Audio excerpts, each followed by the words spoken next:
Welcome back to Autism Journeys radio show. I'm absolutely delighted to welcome the amazing Karen Irvani today to the show. Karen, I'd really love for you to introduce yourself to people, please. Gosh, amazing. What can I say? Well, I'm many things, but the most important thing I am mummy, as he calls me, to a wonderful son of almost 22 who's autistic. And that is the main part about me.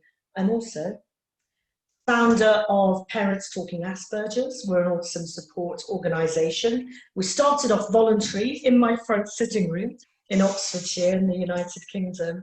Today we're a community interest company in Oxfordshire, and we offer services for parents of children, young people with autism and their siblings and employers and whole communities really.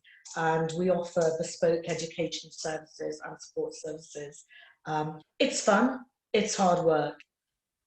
In my other life, I was a public relations professional, so a business writer primarily, 20, I'll give my age away now, 25 years, but without that, I couldn't do this. So it was very useful. But today, I love autistic people. I study autism, I work autism, and I live autism, and it's my true vocation. It's enriched my life. Autistic people enrich my life. I love it. My tutor at uni says it shines out of me, so I hope it does during this interview. Fabulous, Karen. Thank you for that lovely introduction. I suppose I've been privy to have a conversation with you prior to this, and I can attest to the fact that it shines out of you, absolutely. Oh, bless you. Karen, can I ask you, so I suppose you've mentioned that you're a mom to yes, a almost 22-year-old autistic son. Am I right to think that that he is the reason why you first focused on autism? Is he the reason that? Oh yes, he will still say today, "Mammy, I'm the face of PTA, aren't I?" I said, "Well, darling, you are." Basically, my son wasn't diagnosed with Asperger's as it was then in the diagnostic DSM-5. Now, it's no longer a diagnosis, obviously, it's autism spectrum disorder, but he was nearly 11. I always knew something was different. School was, this is a big word, but hell. Primary years, absolutely awful. So I knew he was different. And then he got the diagnosis. Autism, I've heard of that. I was so lonely and despairing because I couldn't help him. And he just had so many meltdowns. She used to impact him physically.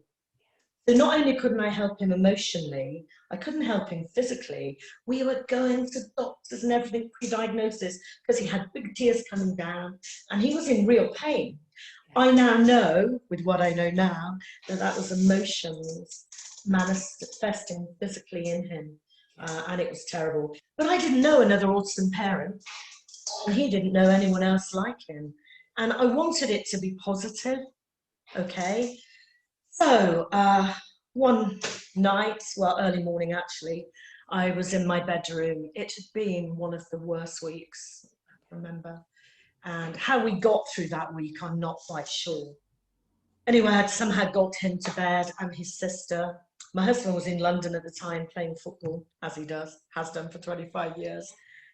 And for some reason, I picked up my laptop and I thought, I just can't do this anymore. How can I keep my family safe? This is no life.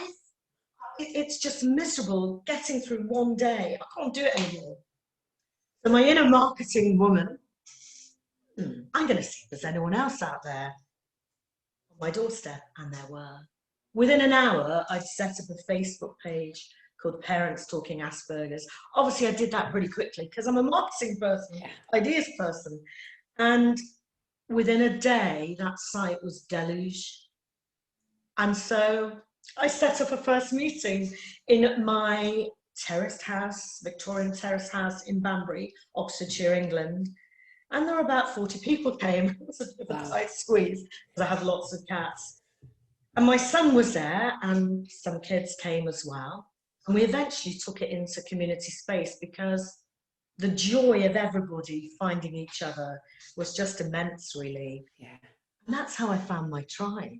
But it was all about my boy, because he was struggling and all these other people were struggling. And I watched. We're in this big room, community space, and these kids just got each other. All their idiosyncrasies, all of their little ways, they just got each other. And literally in 10 years, we now have 10 years on nearly next year, I can literally count on one hand the kids that didn't quite make it, that couldn't fit in. They just get each other. But for parents as well, and for me, to have someone else that understood we live a life wider differently, because it is different. Yeah. And people aren't being unkind when they don't understand. It's a different way of life. Until you know it, it really is. I know, Sharon, you're a parent too, so I don't need to wax tyrannical with you. You just get it. You just get it.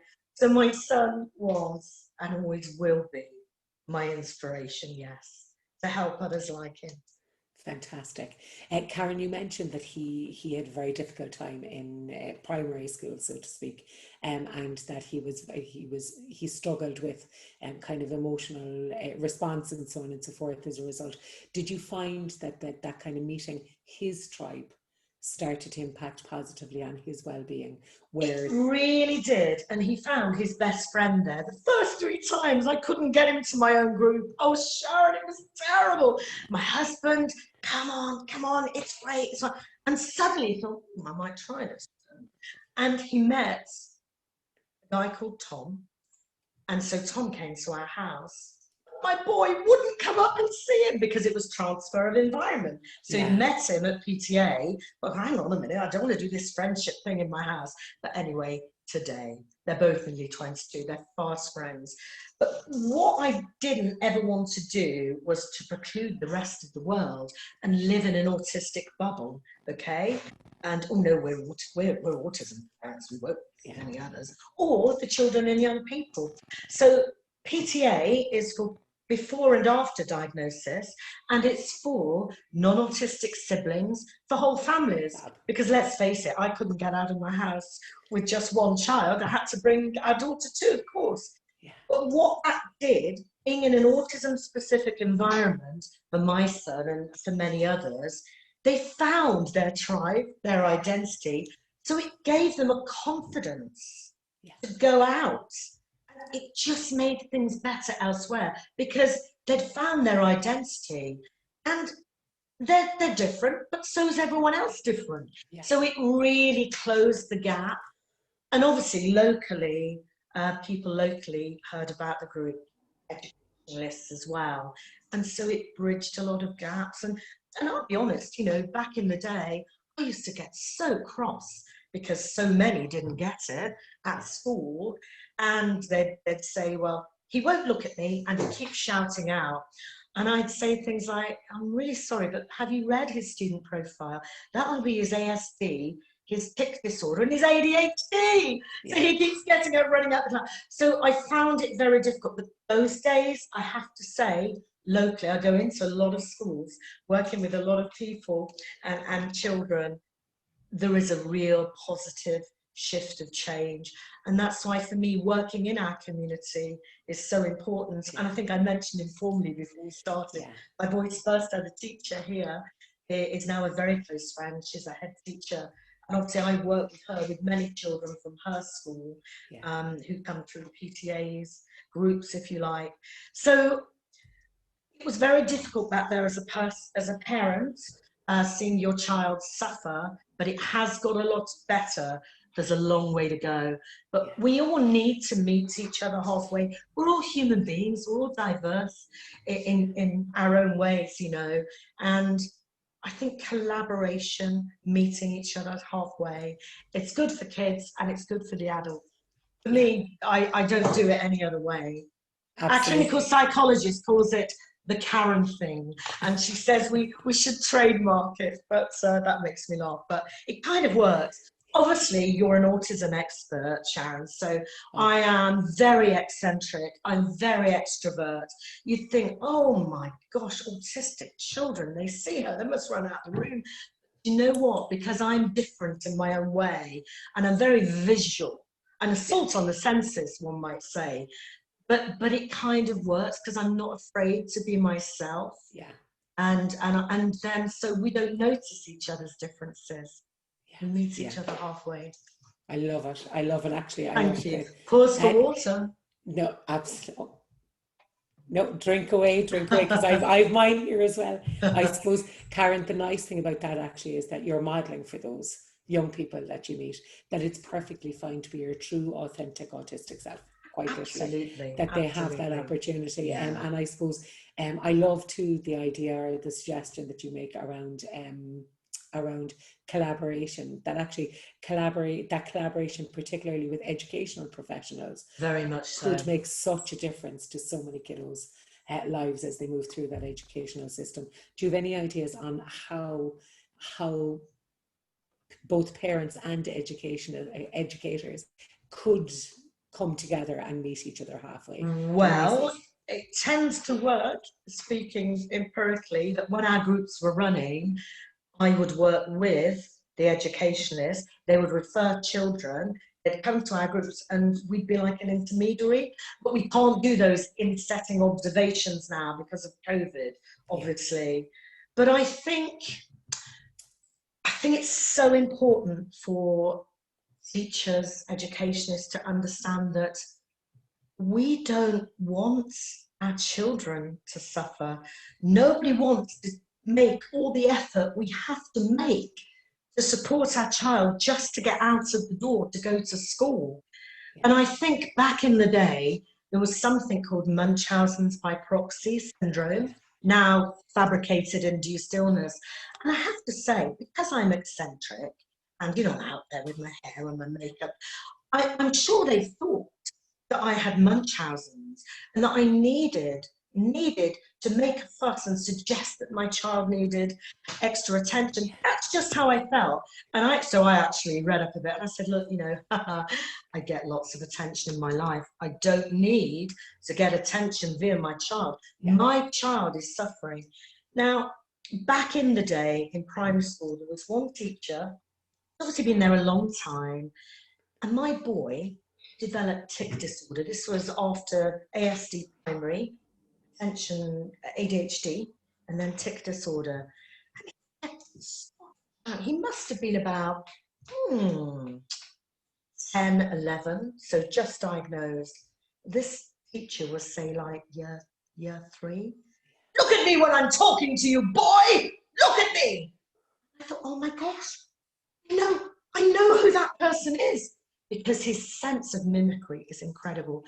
But what I'm saying is 6, 7, 10, 11, still mimicking that, because that's the impression that that person who was a teacher honestly made on my son. And I couldn't have any other child going through that. Yeah. Now, she actually retired, but I have to say, I'm very pleased to say that today, that primary school, I work with them quite closely, and totally different. Because any school, any organisation, is only the way it is at any one time, because of the type of people in it at any one time. Another thing that I did experience back in the day was the topology. If the head didn't buy into autism, the others dare not. Yeah. I can see a difference, and that's what awareness is all about. And that's why working as a community is so important. Educationalists, business, all kinds of organisation.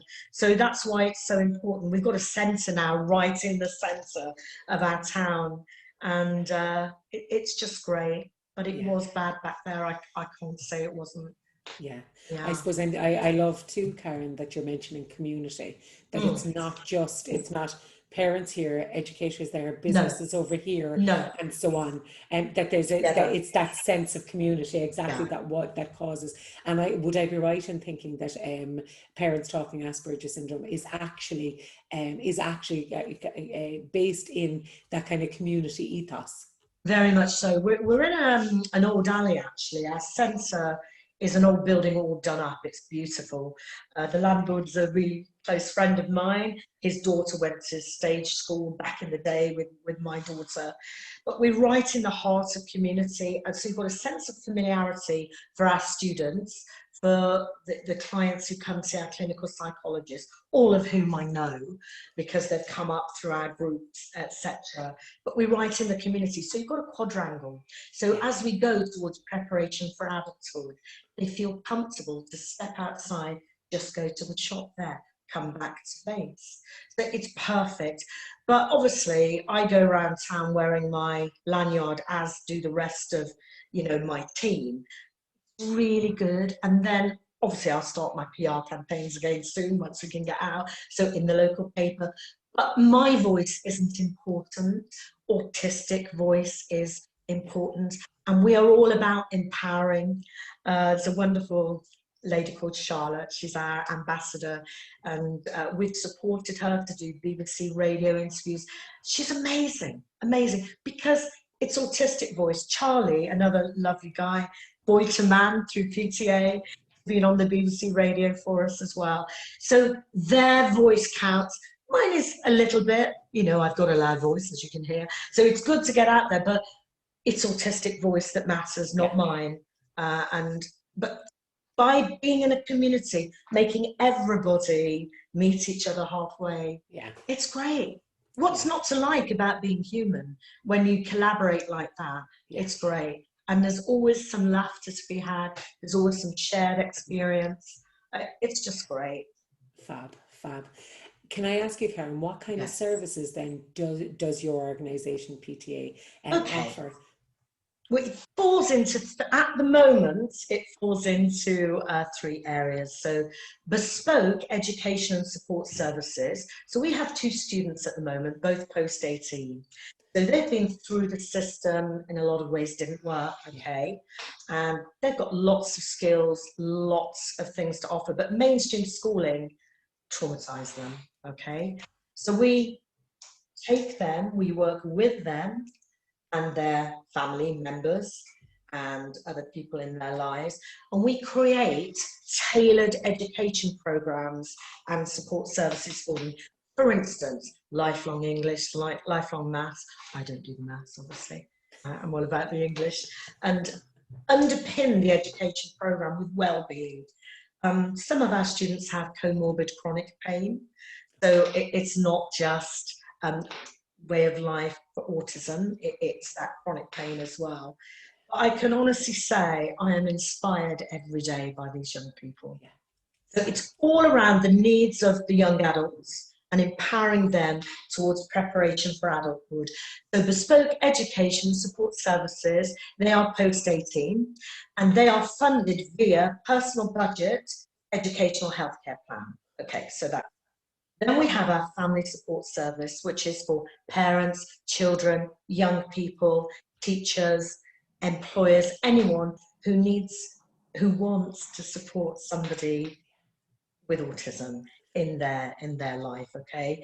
So I front a lot of that when I'm not on timetable. Our education lead, Peter, does, my co-director Lisa. It's very busy. It's always been busy. It's incredibly busy at the moment because of the pandemic. So you've got rehabilitation back into school. So then you have the lockdowns. Well, hang on a minute. I don't want school in home. Why am I doing school? School, home's home. I don't want school in my home. So you've got all things like that, trying to get them back in the classroom. And flexibility. Don't be rigid with an autistic person, because then you'll have standoff. So it's that collaboration word again, and flexibility. Okay, so family support at home, in education, in the community, and eventually in the workplace. So we're that life cycle, really. And then latterly, we have helped a lot of young people find work and stay in work.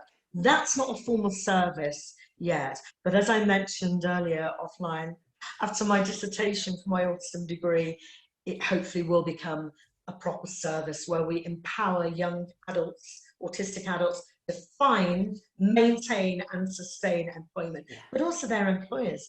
value in the workplace. Yeah. Let's emphasize the positivities. Let's forget any negatives. All of us have negatives in our makeup. Of course we do. So whatever our neurology, we can have negatives, but let's focus on the positive. Yeah. Let's understand when negatives may come up, but let's not focus on them. So to recap, bespoke education and support services, family support service, and workplace support for potential and existing autistic employees and their employers. There will be more, but obviously we're just coming out of lockdown.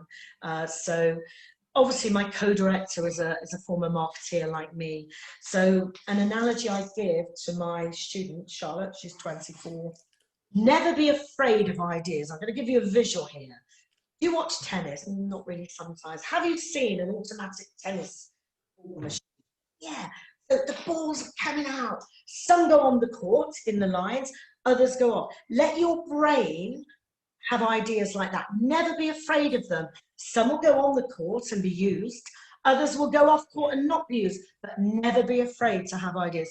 My brain's like that. And so is my co-director, Lisa. We're always having ideas. Blue sky thinking, we call it.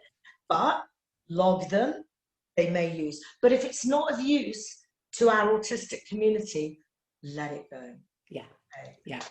Absolutely. I definitely, Karen, I will link in with you again once your dissertation is done around that. When it's done, sorry, can you repeat that phrase? When it is done, and it will be done late shortly. August. I suppose, no, just to have a conversation again around that employment piece, because I think that there's a huge need for that kind of support. Absolutely around, huge, increasingly so. Absolutely. It's harder to come by now. Yeah, absolutely. And I suppose ultimately too, Karen, it's really important that employers, in my experience at least, that autistic individuals, regardless of the challenges that they may be impacted by in employment, it's guaranteed that that the autistic individual will work to the same level of effect, if not to a greater level of effect than their non-autistic peers when they are accommodated in the right way. Absolutely. So it's about really looking at those strengths and like harnessing those strengths, accommodating those challenges and harnessing those strengths. Definitely. Karen, can I ask you, how can we continue? Because I know that you have a huge area of a huge level of experience in raising awareness of autism and autistic issues and so on. How can we continue to raise awareness around those kind of autistic issues in the current climate? Okay, well, I'm a walking marketeer in my locality, but I think the main platform at the moment is social media. After all, Sharon, we met on LinkedIn, didn't we? Yeah, absolutely. So I'm pretty prolific on there, however busy I am, because I'm a marketeer, isn't it? It's just what I do. I communicate. Again, my voice, we need to get the autistic voice out there. So we're going to overhaul our website very soon. And I'd like some of our young people to have a guest column on there to share their experiences of life, and just give them some ownership and a little window to talk out of. I am terrified because a young colleague wants to get me on TikTok. I'm a bit scared of that at my great age. But hey, so I'm on Instagram, I'm on LinkedIn. We have a Parents Talking Asperger CIC Facebook page, which is highly active. And we also have PTA Junior, PTA Youth, and PTA Girls Facebook pages. They align to the autism-specific social groups we have when we can meet. They haven't run for 15 months because of COVID, okay? And I say PTA girls, I'm not discriminating there, but we all know autism's different for girls, okay? Of course, they still come to all the other groups as well, but they wanted their own group, and I listened, and they have a great time, So social media, being out in the community, and talking to businesses, talking to schools. And I'd like going forward, when we can get out again, to take our training program for schools. Not a training few hours, that's it. We'd like to do it in a modular way, so that we'll do a little bit of a survey first, I think, to understand maybe 5 key issues and challenges they find in their school about doing their best to support a young person with autism, and then let's build some modules around that, but then go away and try it out. So it's a continuum. It's not here today, gone tomorrow, shoved into an inset day. But I'd really like some of our autistic young people to be in that training. Yeah. Because autistic voice is absolutely, and back in the day, I don't quite know how I did this actually, in the first year of PTA, while still being in my marketing career, we had 3 speaker events, massive, 150 people, half professionals, half parents, all of our young speakers. My son actually decided not to speak on that day, so I had to talk about Manchester United for 5 minutes. That was interesting, but no, that's fine, his choice. But the young speakers there, our ambassador Charlotte was one at the age of 16, she's now 24, so it was fabulous because their voice counts, and they were humorous. They were informative, humorous, they were themselves. It was amazing. So I would like to do some of those again, but obviously our services have changed. Day students first, family support. And as we continue to get bigger, we will do that. But we've got a multidisciplinary team, so therapy, clinical psychology, speech and language, occupational therapy, autism education lead who worked with my son back in the day. It's like I said, I'm a people collector, and all of those therapists I mentioned, they worked with my son back in the day as well. So yeah, autistic voice, collaborating in the community, and just being online, and nothing is offline for talking about. Obviously some things need to be I feel like a social worker many times in my day actually, because we're all complicated as human beings, and autism families are complex because there's differing needs, but everybody counts. So yeah, absolutely. Well, just being out there, I'm always out there, either in person or online. What can I say? Yeah, I suppose, I do agree actually that given the current climate, given this blooming pandemic, that hopefully will move forward soon. And this meeting with our groups, because they were great, we had so many activities, you know, multi-sensory activities. There'd be the geek corner, obviously, all the computers and all of that, but arts and crafts, music. And it was just so great being together, honestly, it really was. And I missed that dreadfully. And a lot of, you know, serious stuff went on as well. We'd be observing, you know, clinical psychologists would guest, speech and language, and that's how we'd start our family support. It will come back, but I don't know when we're going to feel comfortable to do that. Certainly not before the end of this year, I don't think. I think, do you know, it's this pandemic, whilst it has opened up the world online greatly for people, I think that there's a huge level of well-being attached to physical connection with other there really individuals. Is. And as an autistic chap, Charlie, who's a wonderful boy to man with PTA, says, Karen, even I can get too much online. Can I come and see you when you interview me? Your university? Of course you can, Charlie. After hours, in our common room, it'd be great. But I thought that was lovely for an autistic person saying, oh, he's a gamer, he works in technology, but oh, even I can have too much online. So I thought that was rather endearing and revealing, actually. Yeah, absolutely, absolutely. Hopefully things will move forward soon, but I think I definitely think the point around staying active online and sharing different ideas and making sure that the autistic individual has opportunity to share their experiences online are definitely the way to move forward with maintaining and creating further awareness. Absolutely.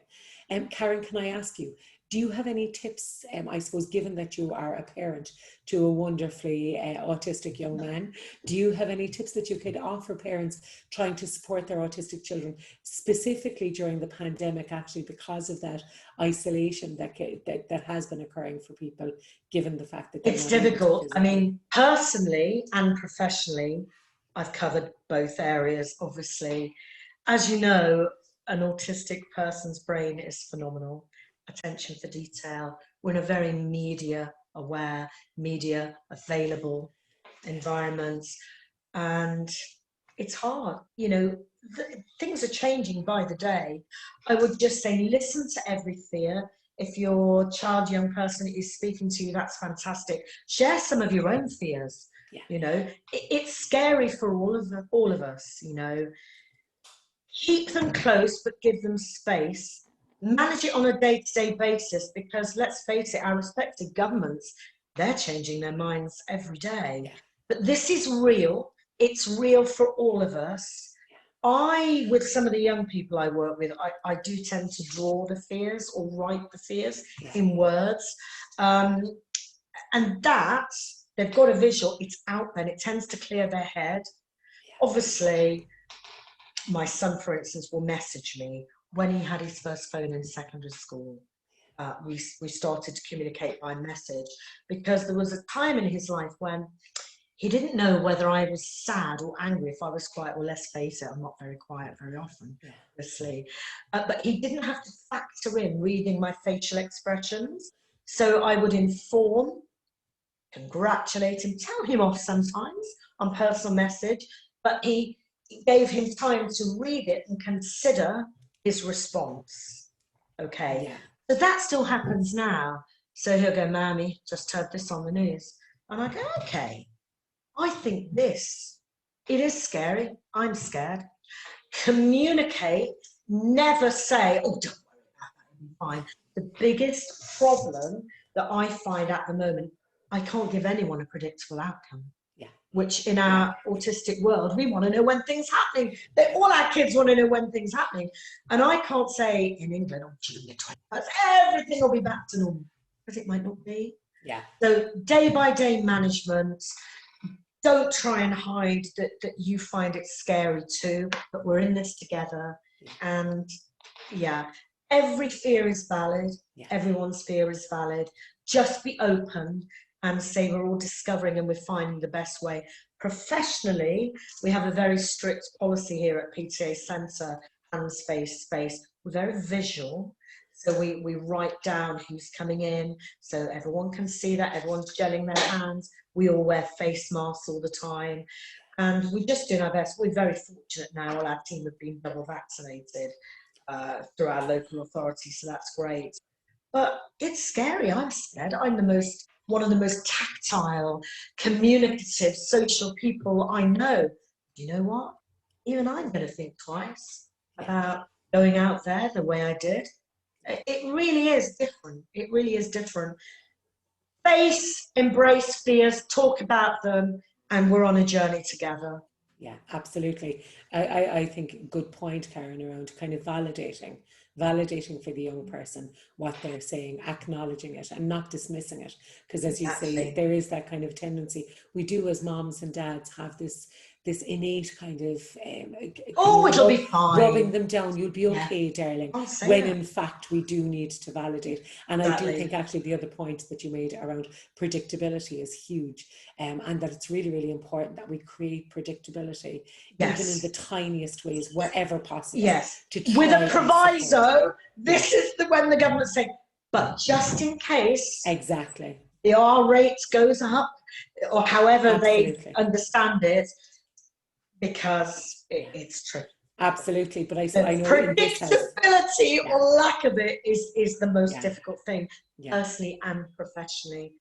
I think the pandemic for me. I think so. I know that in this house that what we do at the moment is we lay out what's going to happen just on the day, and we make each day as predictable as is possible. So that we can't guarantee tomorrow, but today is going to look like this. If that makes sense, that works, I think. And I think in general, I think everybody is anxious as to know what to do. The other thing that we do here actually is me personally, I've stopped watching the news, and I've stated to I've stopped watching as a former media person.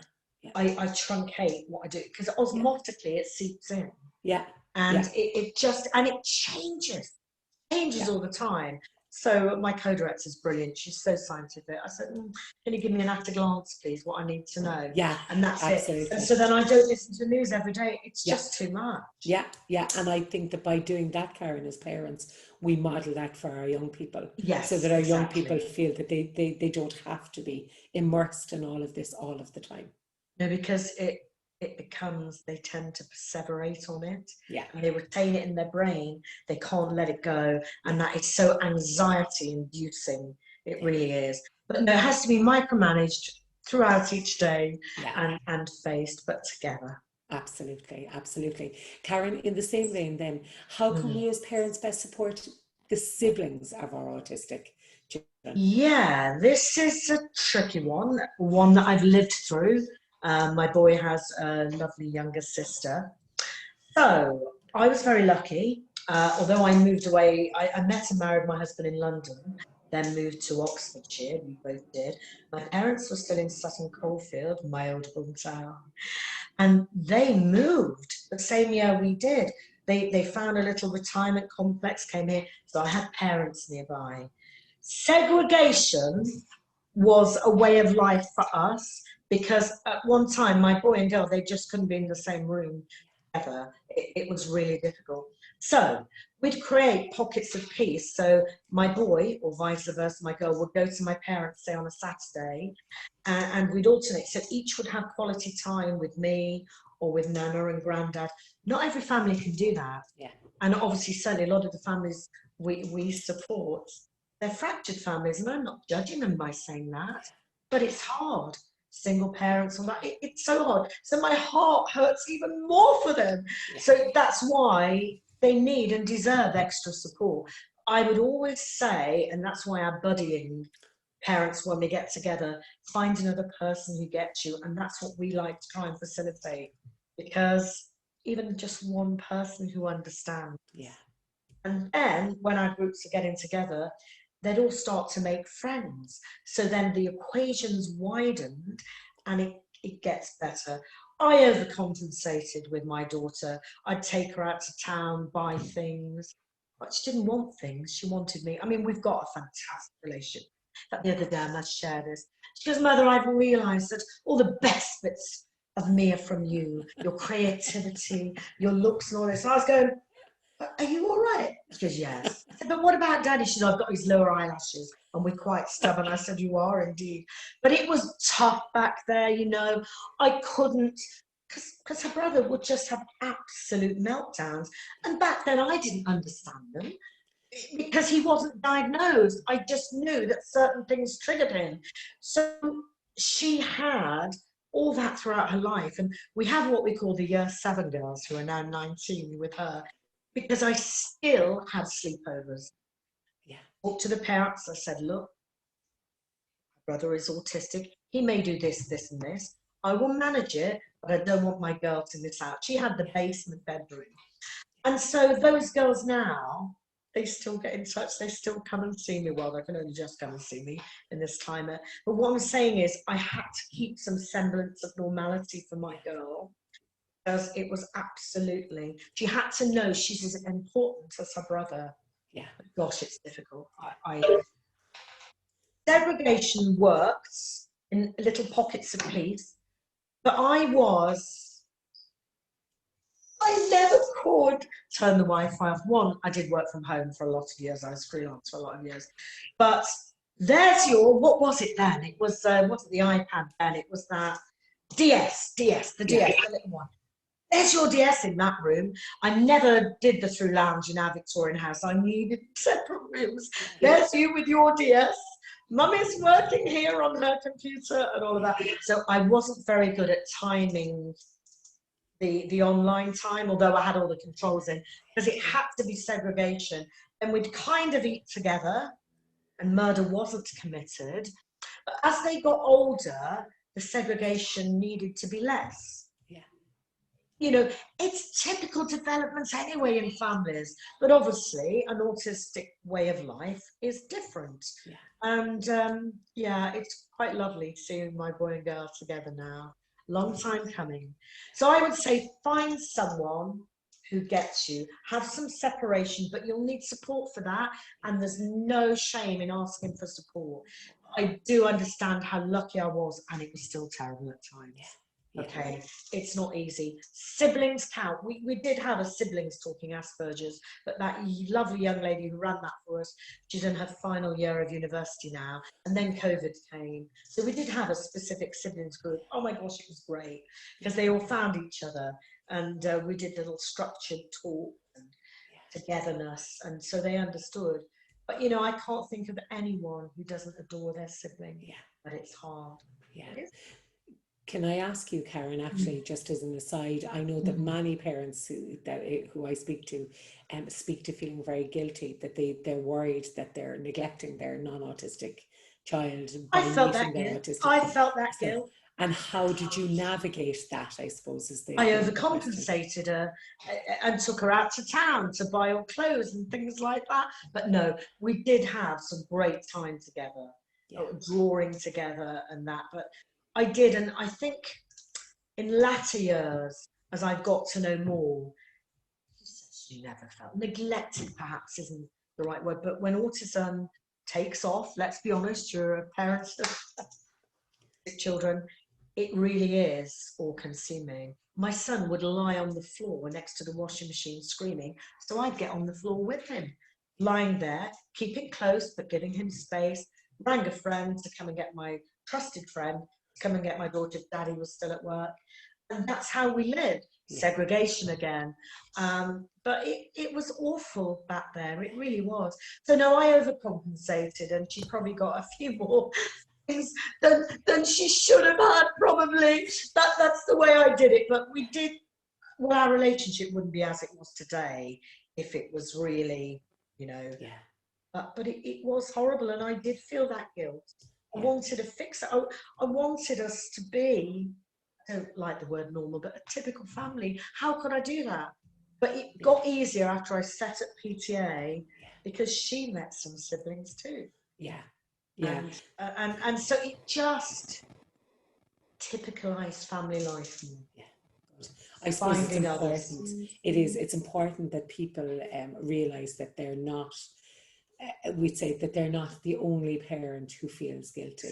That every parent, whether you're a parent of an autistic child or a non-autistic child, it doesn't matter. It's the hardest job ever.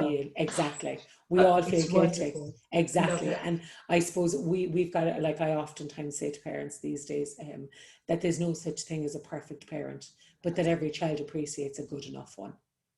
Absolutely, I like that. That. That's kind of the space, really, isn't it? And I suppose by making mistakes as well, we model for our children that it's okay for them to make mistakes, and that it's perfectly fine. I suppose it's a difficult one for parents to navigate sometimes. Very, very difficult. It is. Karen, you gave the most wonderful TED talk, finding your tribe. So can you tell me all about this? Tell me what you meant, what your message was, and why you believe it's so important that people find their tribe.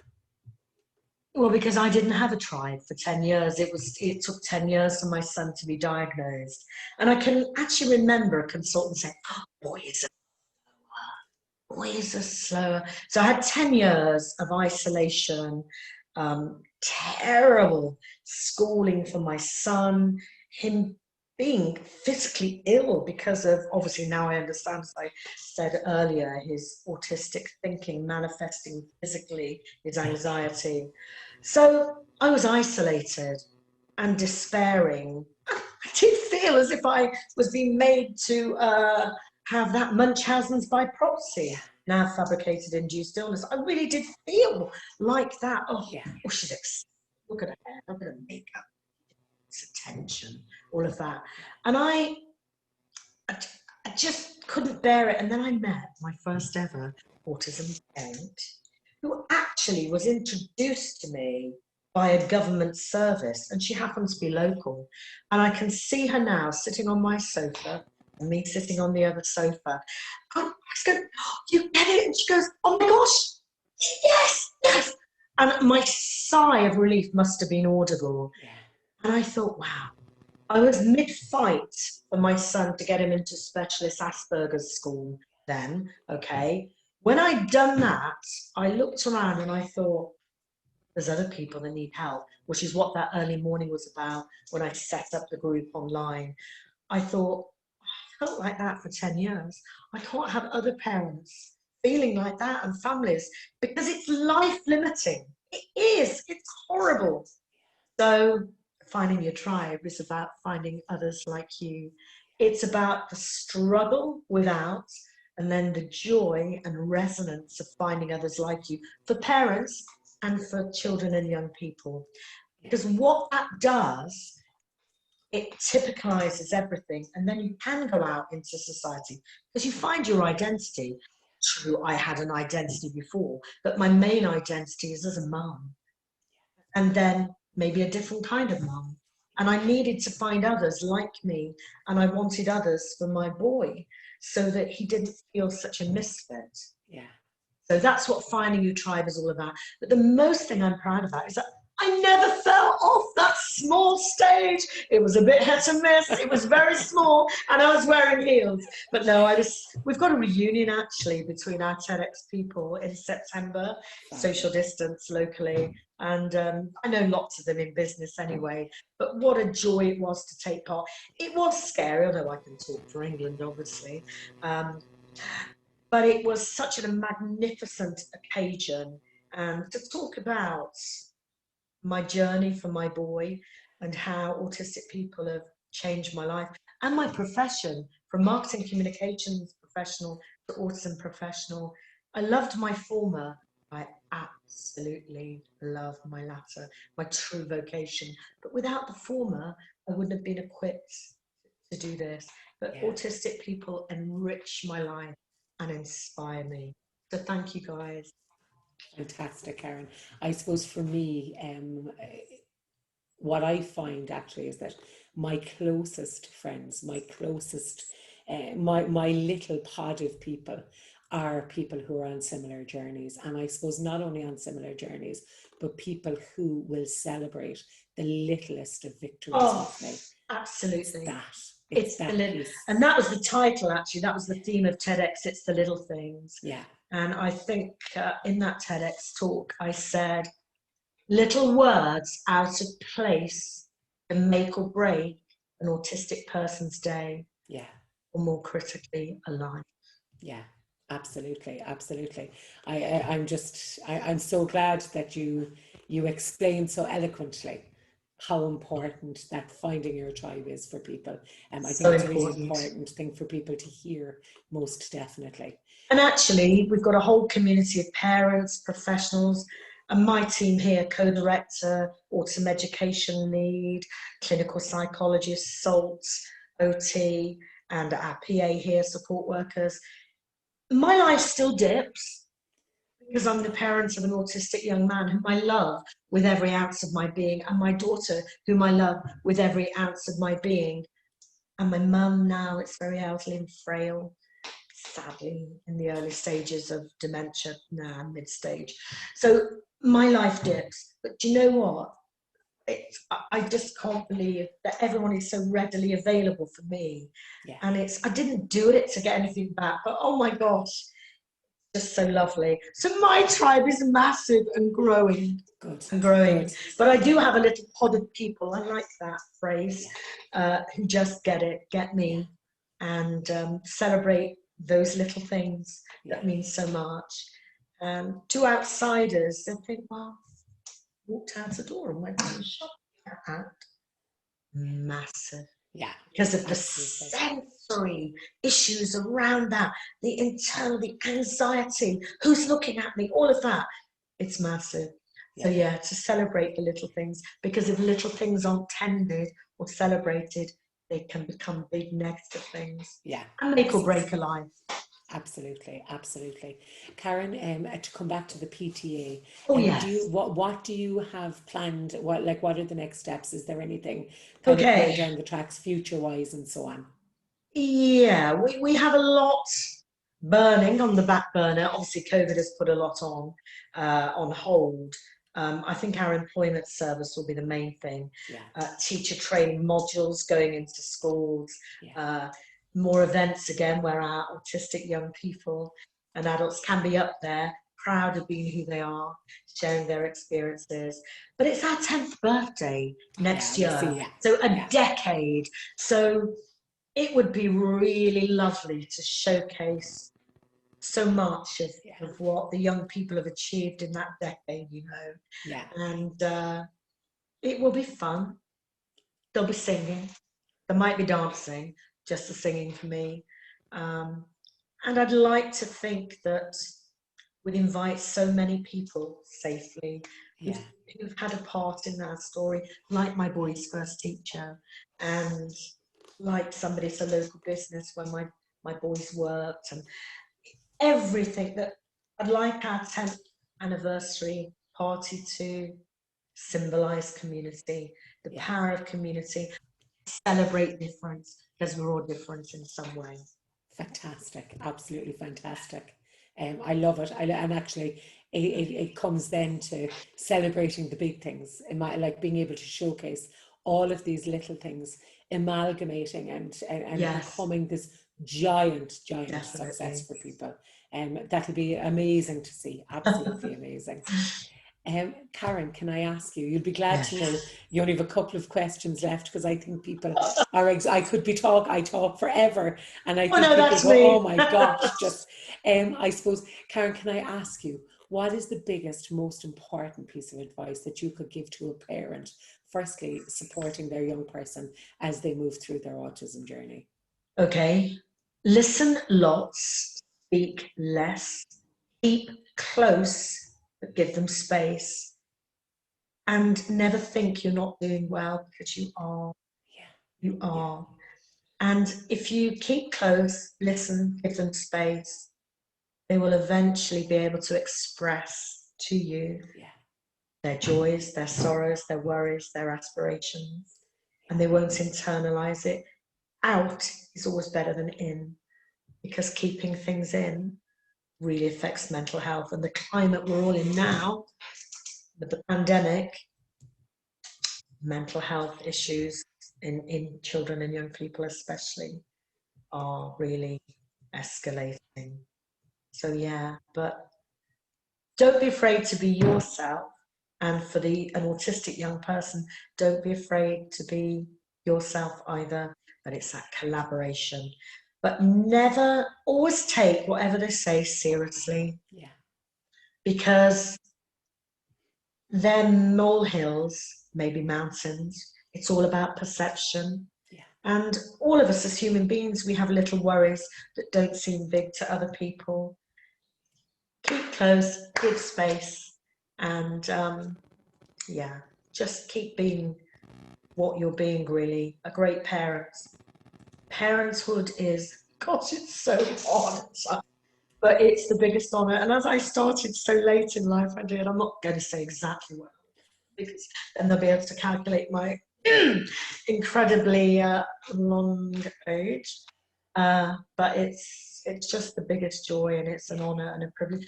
Parenthood in any way, whether it's biological, adopted, fostering, to connect with young minds. Oh, it's just such a joy. And I'm so glad I'm surrounded by all these kids, because I'll be forever young. My inner girl will always laugh. Fantastic, fantastic. Karen, can I ask you finally, what about for these young autistic individuals themselves? Do you have any words of wisdom that you might like to share with them? It's okay to be just who you are now and in the future. There's no shame in asking for support, as all of us as human beings have help along the way to become the best we can be. We're all on a journey of discovering ourselves from the moment we're born. Some of us need a little bit more help. There's no shame in that. Be brave, be bold, and be you, and keep making the world a better place. Karen, thank you so much for speaking with me today. It's my pleasure. Thank you.